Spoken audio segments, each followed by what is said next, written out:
Dear readers, thank you for joining me in this heartfelt journey of emotions and self-discovery. Your support and engagement mean the world, and I'm deeply grateful for the time you take to immerse yourselves in these stories. Your presence inspires me to share narratives that resonate and uplift. She spoke softly. I think we need some time apart. Her words landed like a quiet storm, without any prelude, no heated exchange, no tears, just a sudden fracture in the life we'd woven together. In that fleeting moment, I understood that the tapestry of memories we'd crafted held less weight for her than I'd ever imagined. She sought a pause, a break from us, but what she didn't foresee was the way I'd redefine what a break could mean. We had shared nearly 5 years, a bond one believed was unshakable, not flawless but enduring. We laughed together, explored new horizons, and dreamed of a shared tomorrow. Or so I thought. It was a quiet Thursday evening, meant for packing for a long-planned cruise, a trip we'd eagerly booked months before. I was brimming with anticipation, but she seemed distant, detached. Then, with a voice steady and almost practiced, she said, "I need a break." I stared, expecting a jest, a twist to lighten the moment. A break? From what? Our days weren't filled with arguments or unraveling seams. Yet her eyes betrayed a truth. She wasn't searching or uncertain. She was already elsewhere. Why? Was all I could muster. She shrugged, her response vague. I need room to understand what I truly want. Those words sliced deeper than any quarrel could. Space. We had our own rhythms, our own time. What she craved wasn't space. It was freedom from me, from our shared life. I didn't plead or protest. I refused to let her see my heart fracture. Instead, I nodded calmly and said, "All right, have your space."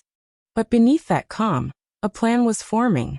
The cruise was non-refundable, and I wasn't about to let it slip away. If she wanted distance, she could find it at home, alone, because I was still setting sail, and not by myself. That's when her closest friend entered the story.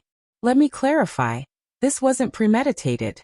Her friend, let's call her Sarah, had always been a constant presence, someone I could confide in when my girlfriend drifted into her own world. Sarah remembered small details, like my birthday, which my girlfriend sometimes overlooked. We weren't particularly close, but there was a quiet connection. After news of our break spread, Sarah sent me a message. "I'm so sorry she hurt you like that. You deserve better." I lingered on her words, wondering if they were merely kind or something more. In a moment of boldness, I replied, "Thanks. By the way, I've got a cruise ticket with her name on it. Care to join me?" I expected a playful dismissal. Instead, after a thoughtful pause, she texted back, "When do we depart?" On the day of the cruise, my ex sent a message. "Are you still going?" As if she assumed I'd cancel in defeat.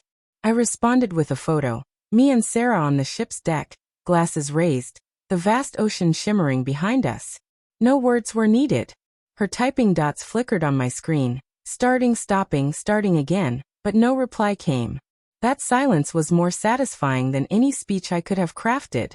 Aboard the ship, things with Sarah felt tentative at first. The weight of the situation hung between us, unspoken but heavy. Yet, as the days unfolded, something shifted. We shared laughter, wandered through ports, and danced beneath a starlit sky. Sarah listened with a presence my girlfriend rarely offered, her gaze warm and genuine. One evening, as the gentle waves lapped against the ship, Sarah turned to me and said, "She never truly valued you." I could have deflected, but instead I admitted, I didn't realize how unfulfilled I'd been until this moment. Her smile carried a quiet understanding, and I knew then that this journey had transformed. It wasn't about settling scores anymore. It was about rediscovering myself, about recognizing I'd been accepting less than I deserved. When I returned, my ex broke her silence. She appeared at my door, eyes swollen, voice trembling. "You took Sarah? My best friend? How could you do this?" I met her gaze steadily and said, "You asked for a break. I gave you one." She stood frozen, words failing her, stunned that I hadn't waited, hadn't paused my life for her to decide my worth. She hadn't anticipated I'd move forward, especially with someone she held so dear.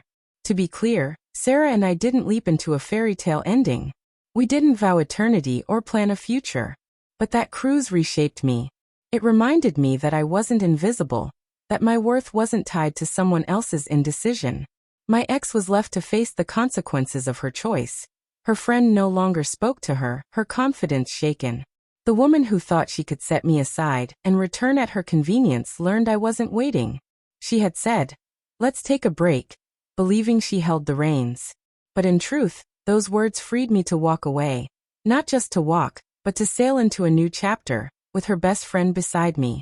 Thank you, dear audience, for being part of this story. Your time and connection make sharing these moments all the more meaningful.